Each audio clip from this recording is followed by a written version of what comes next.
Joe Hill from DoneRight Management. We're in TimberCrest 486 in a queen bedroom on the left-hand side. I'm going to do a quick video tutorial on the setup that's in this room. This one's a little bit different.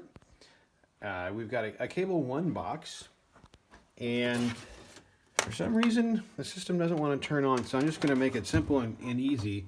Right here is the power button and volume controls, and then an input section.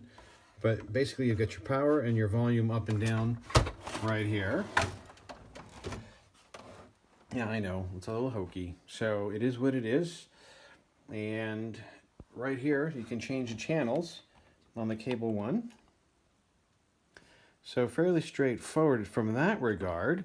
Being able to adjust the volume, you have the cable 1 box, and you can control the volume.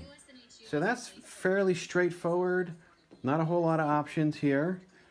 You can reach out to us at DoneRight Management if you're having any other further difficulty. Number's 208-634-0030. Cheers.